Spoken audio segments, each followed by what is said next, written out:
Welcome to Push Go, a podcast powered by Plum, where we highlight the defining moments that impact how we live and work. Today, I'm joined by Ben Kirksey. Ben entered the workforce as a North Carolina high school science teacher through Teach for America. He then moved to Arkansas, where he got an education in values-driven small business. He's selling to Walmart and working across multiple phases of market research with North Star and Core 4 Research. Then he spent 10 years at Work Matters, which is a nonprofit that helps leaders integrate their faith and work, where he currently serves as COO. Today, you're going to get a front row seat into his decision-making process, his active processing and counting the costs as he turned a hobby into a full-time career. Can't wait for you to hear from Ben.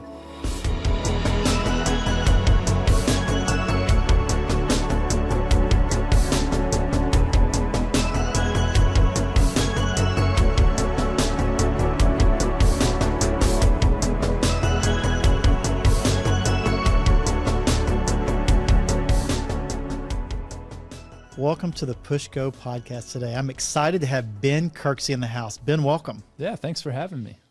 I've been looking forward to this because not only, great guy, people, we're going to hear all about that, but you're an alumni. We have worked together before, and we're going to cover some really fun ground. Good. And I was thinking about that, Ben. When you first started working with us, you were just coming off of a stint with Teach for America, which is really, really cool. I'd love to hear about how you kind of got started or how you made the decision to go to participate in Teach for America and how that kind of impacted your world a little bit. Yeah. So, for me, graduating college, 2006, kind of the front end of the millennial generation, which is all about, how do we find purpose and meaning in what we do? And I say that a little bit tongue in cheek, but for me, that was really true. It was, I'm interested in maybe a different career in business or law, but how do I kind of get my hands dirty for a couple of years, like invested in something that I think can do, can really close some gaps in the world. And Teach for America was an organization that I'd learned about, and they were recruiting college leaders from all disciplines to commit to teach 2 years in a high needs school. Yeah. Now, your major at the time was? I was economics and finance. Okay, but you had no teaching certificate. There's no real background in teaching, so that had to have been a little bit intimidating. You're going to enter a classroom. Their philosophy was, hey, if we get high-achieving people, no matter the discipline, we can teach them how to teach. Okay, because it's really more of a transferable leadership philosophy than specific training in teaching, and their kind of their philosophy was, hey, we can make significant gains in really hard places in a couple of years, but more importantly, we can, by virtue of these people, really investing time in this type of community, they're going to go into maybe stay in education, maybe go into administration, but for those that go back into business or law or policy or health, they're going with some real lived experience with this education gap and social cause, and that will be kind of a greater force for change. Now, you said really hard places. There's requirements for Teach for America to invest in a certain location. So very broadly, kind of walk us through what really hard locations could mean, and where did you end up? Where did you spend time?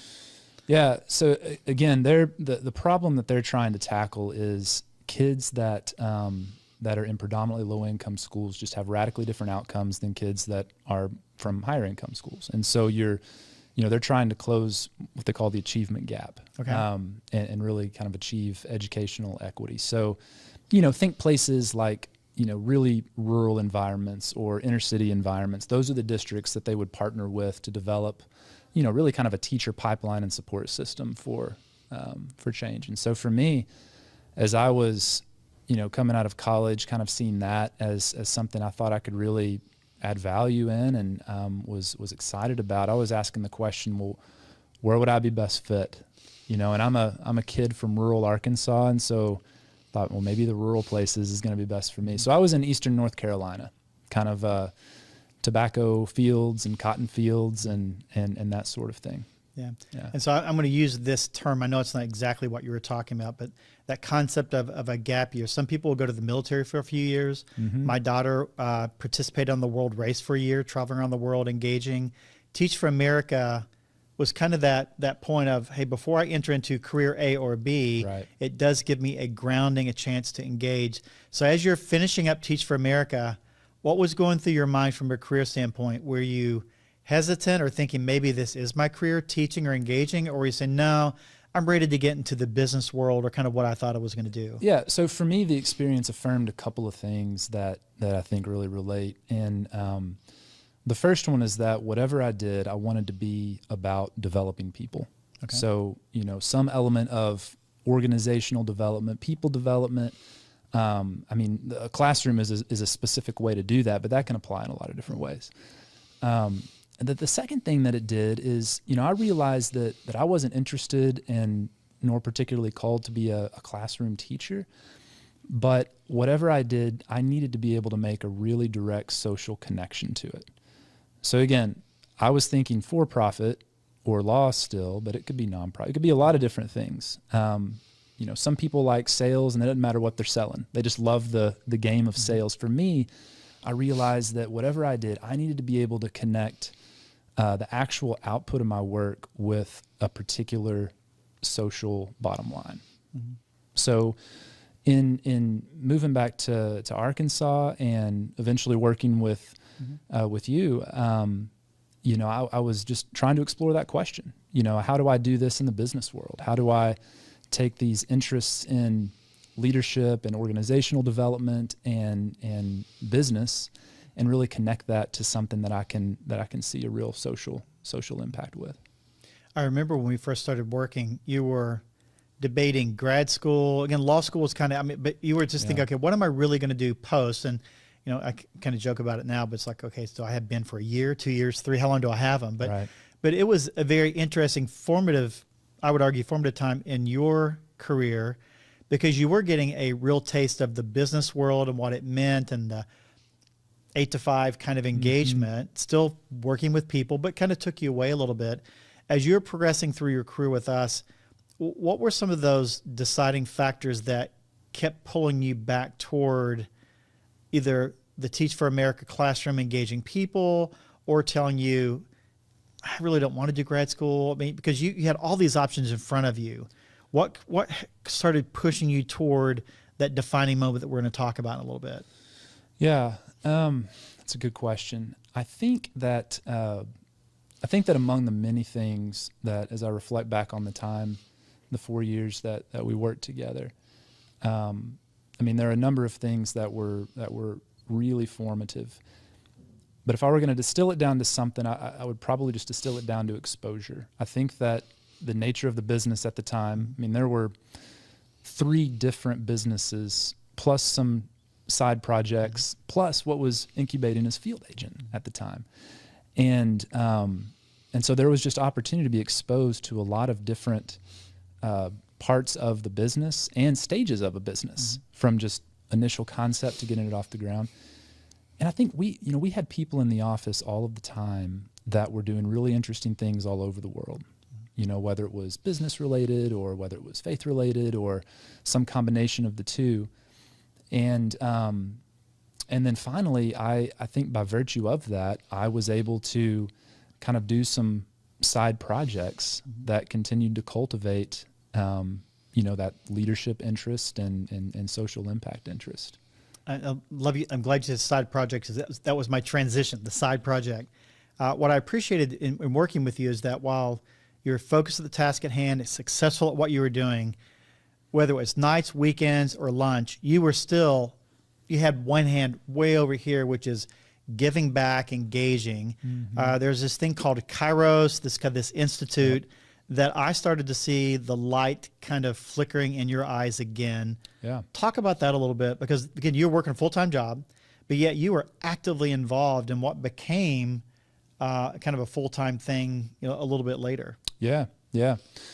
So this happened fairly early on. I wandered into a conference room, and there was a guy, Josh, who was a pastor in town, and Clay, my direct supervisor, and they were kind of concepting this program for upperclassmen college students. And I fell into the conversation, and the 3 of us started working on this concept and ultimately launched it. And, for the 3 of us, and this was something I learned a lot, with from you and with others kind of in that environment, we had always said that, hey, being really serious about your faith and being really serious about your work, those don't have to be mutually exclusive things, and there are a lot of young people, again, whether they're asking explicit faith questions or just general purpose questions, they're sort of set up for this false choice between how do I do something that's purposeful, how do I do something that I'm maybe gifted to it's do, an or not whatever. an and. Yeah, exactly.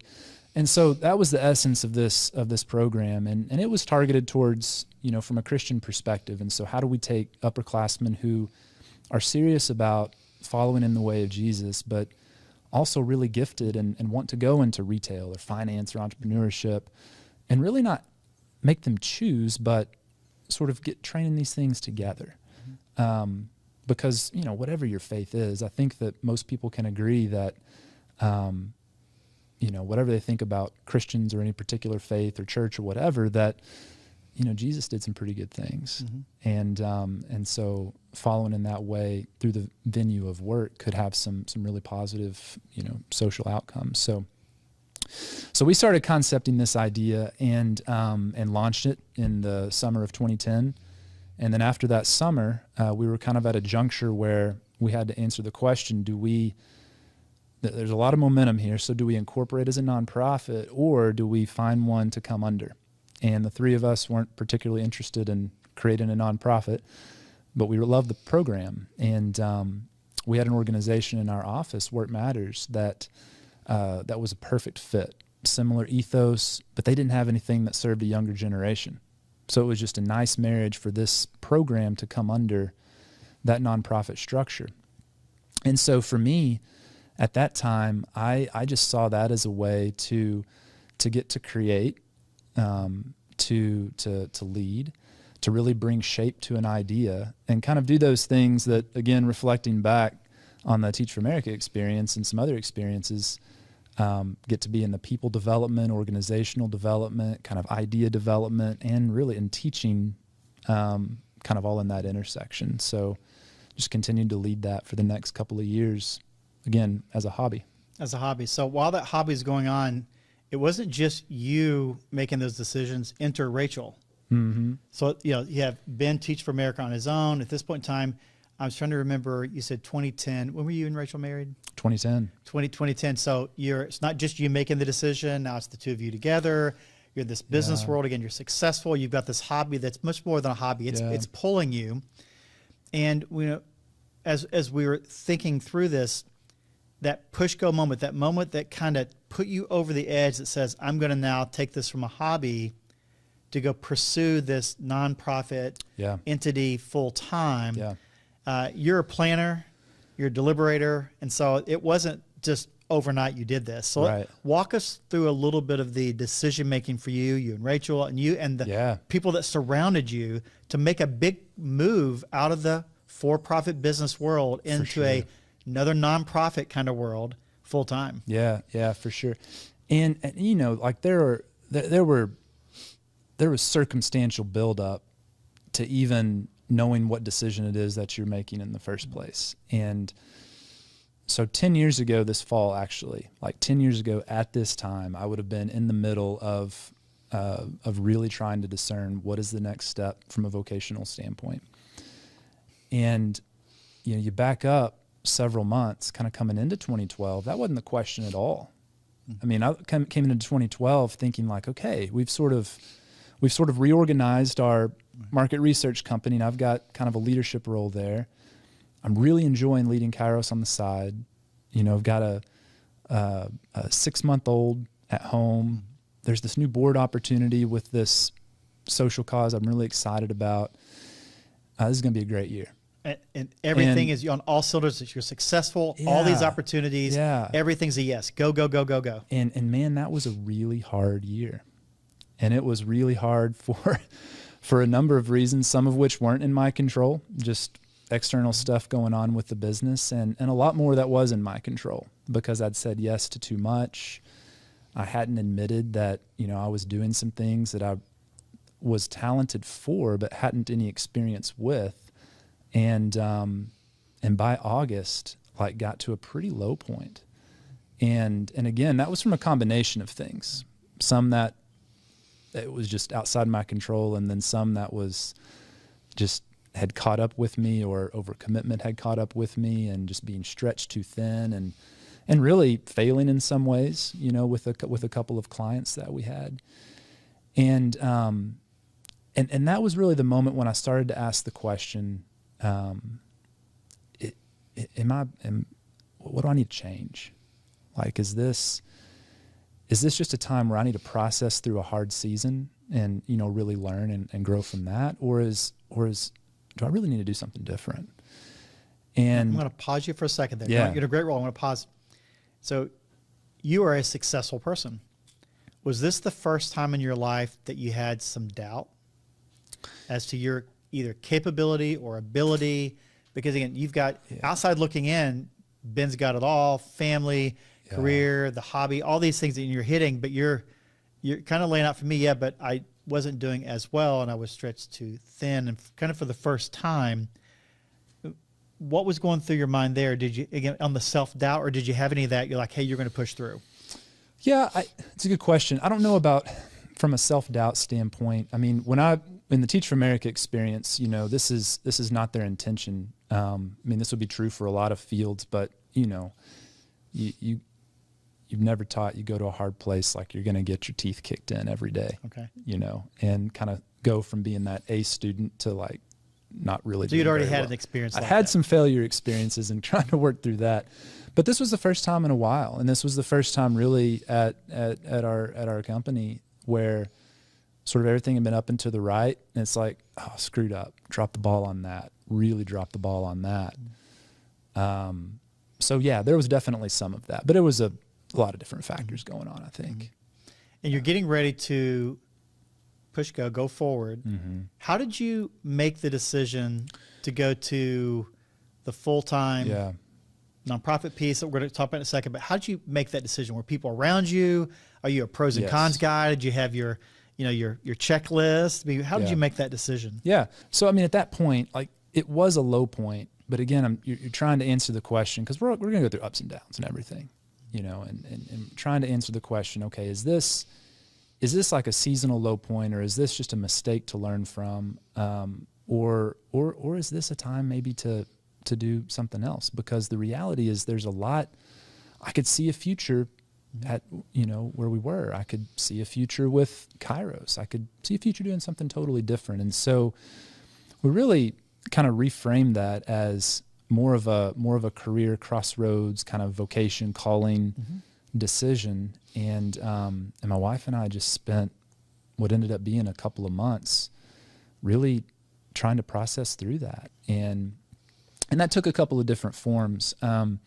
You know, we're people of faith, so obviously, like, really, you know, prayer was a really big component in that. And but I think for any of us, faith or not, like, you're trying to find kind of some you know, resonance between what's kind of in your heart when you're still and quiet, and your options. Definitely talking to mentors. So again, back to the exposure piece. You know, there were so many folks that we had that I'd gotten to know through working with you and through doing Kairos that could really kind of get some outside perspective. But I think one of the most helpful things, just in trying to make a good decision and really understand myself and understand where we push and go, was to take an active role in each of these ideas. So for my day job at Core 4 at the time, that looked like really reframing from focusing on, you know, not doing as well as I thought I could have or should have in previous months, and asking, okay, where can I most add value today? So we had just launched Field Agent. We were doing a lot of quantitative projects. You know, I was the guy on the team that was probably our best analyst, you know, and could figure out like how to sync up the platform Field Agent with what a client needed with a market research project. And, you know, it was fun again, because I knew I was adding value and enjoying that. So, you know, because staying staying working there was definitely on the table. With Kairos, the CEO of Work Matters, David Roth, and someone from our board of directors and I, we just started getting together and really mapping out what is kind of the vision for this program look like. Because I was getting to the point where I knew that it needed full-time leadership, Right. and it was no longer a hobby, and I needed a less consuming hobby. Yeah. And then I was really considering grad school, and so Rachel and I were researching like what are best B schools for young families. I was trying to get back in test taking shape to take the GMAT, and then just researching some other companies that had that connection between good business and social impact. So my point in all that is that I wasn't just taking a passive role in trying to figure out what does the next step career-wise look like. Like I was asking the question, what is the right next step for each of these 4 very different options? And then in taking a step, what does that reveal about, number 1, my own resonance with that, and number 2, what the reality of the opportunity might be. What I like about that is that instead of making up your mind to choose option C, you were active in pursuing and being successful at A, B, and C while you were making the decision. Because I find it so often, I'm just going to give up on 1 or 2. This is where I'm going to go anyway, and I'll just let it take it. But you didn't do that. So that's great perspective, that being successful and focused at all these things you've committed to, and the right decision will kind of pop up. And so you're successful, you're driving, now you have to deselect. And we talked, deselection is so important. Yep.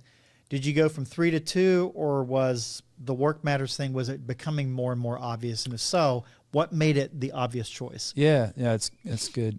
It wasn't deselection like 3 to 2. I would say that, again, each of these felt equally viable. It was, I think it was just after a couple of months, and just reflect. I just took a couple of days away, and I just started reflecting back on things that I'd written, kind of journaled through, conversations I'd had with mentors, really thinking about the different opportunities and what that might look like over the next couple of years.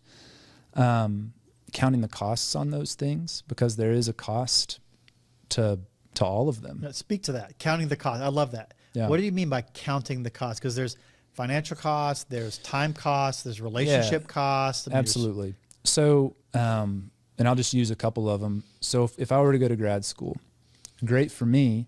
I've got, my wife and at the time, 1-year-old. Mm-hmm. So, okay, so I'm going to take on a bunch of debt, or work to offset some debt and have even less time, in this 1.5, 2-year window.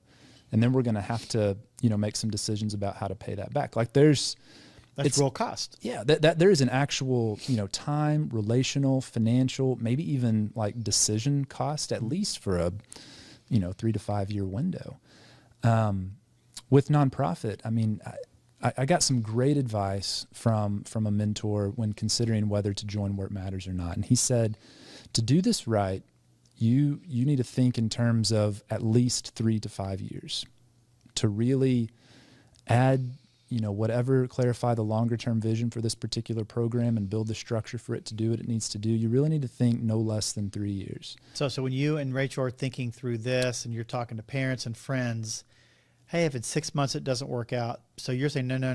That's I'm right. going to give it a solid 3 years. That's right. And we've heard that before from others, that you have to give something long enough. So 3 years, that seems like an eternity, but it's really not that long. But you said 3 years is the marker. Yeah. Okay, I like that. Yeah, and I think you have to do that. I mean, obviously life is unpredictable, and I think we all need to have grace with one another if circumstances really dictate needing to make a change that you weren't planning for. But absolutely, I think I read something by Reid Hoffman once about sort of having a tour of duty mindset with your job selection. And some people might look at that negatively, like, okay, you're just going to be here for a few years and leave. But I think it's a really liberating thing, because you can go into something thinking like, all right, I'm going to be committed to this. I'm going to be all in for at least, pick the time period. Mm-hmm. And, and I'm just going to trust that something else will emerge, or I'll have done a good job with what I needed to do and be able to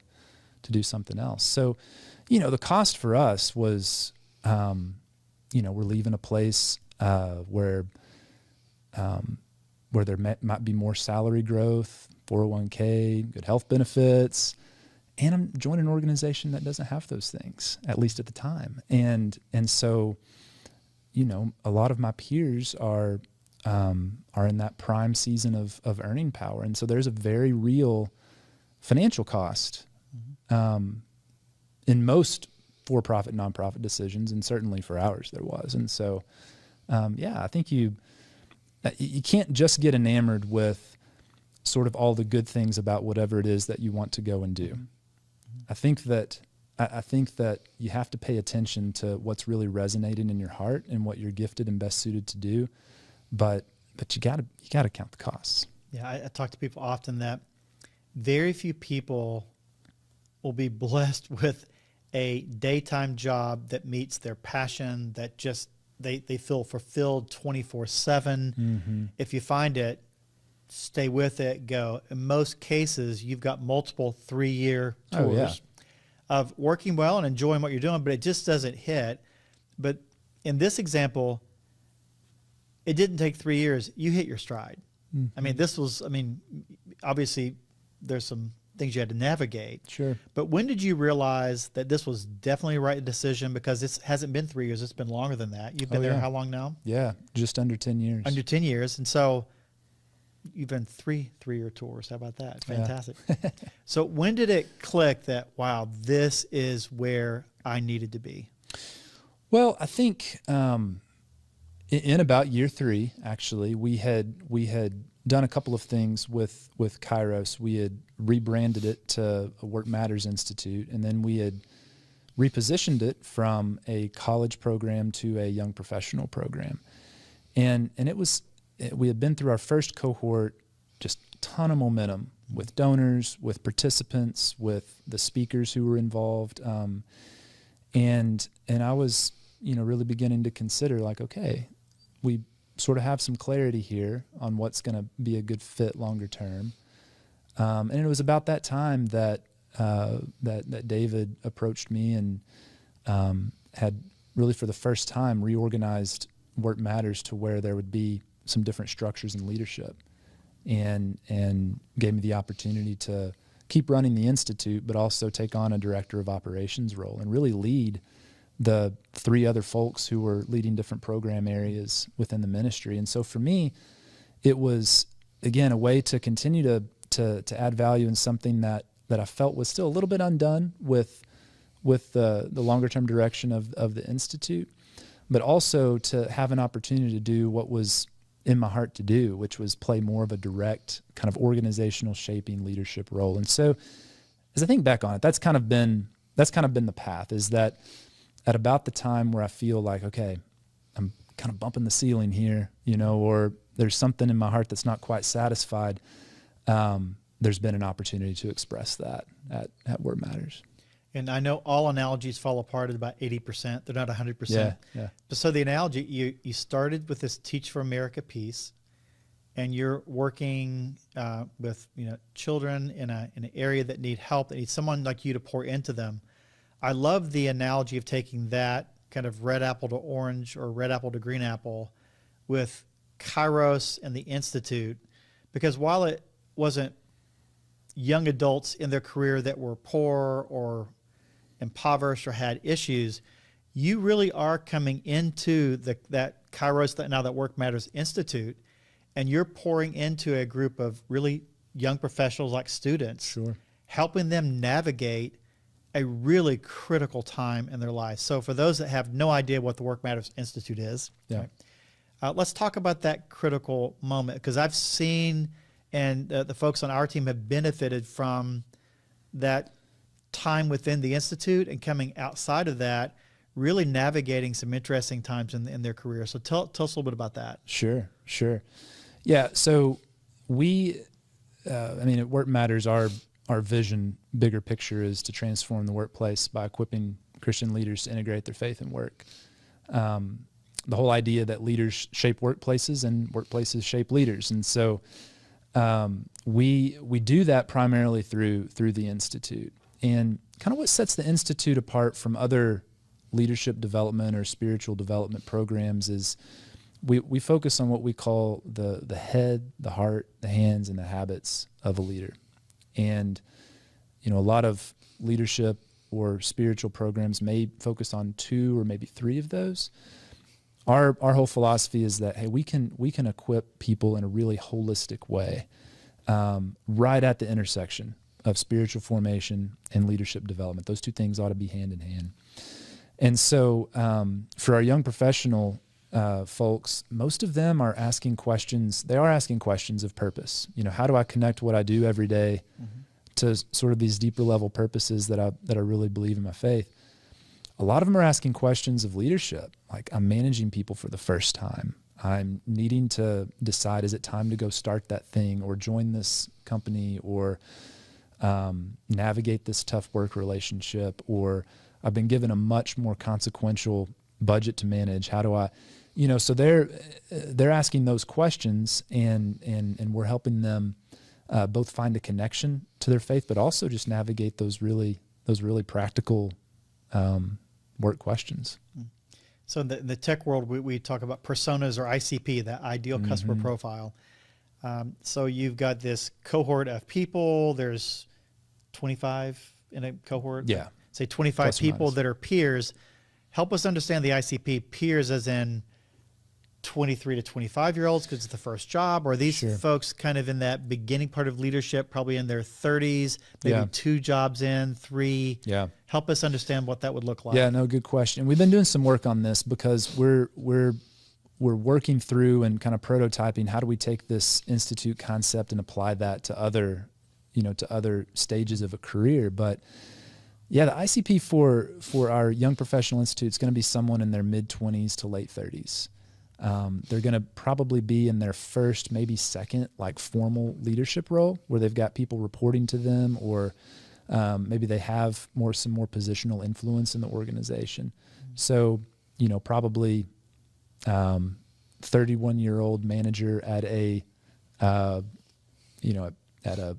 supplier to Walmart would be right in the sweet spot of who we would help there. Okay, so we've got those people that represent that sweet spot listening to this now.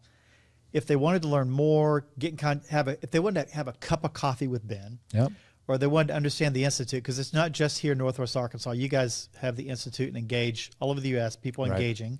If they wanted to learn more about that, how do they get a hold of you, the Institute? What does that look like? Yeah, workmatters.org is the best place to go.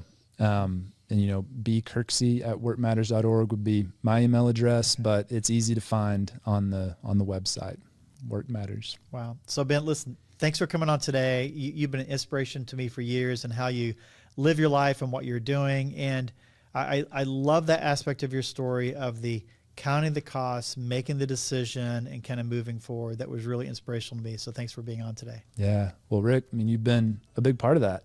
I've been in specific conversations and just as a mentor to me over the years. Learned a lot from you. Thanks for having me on. You bet.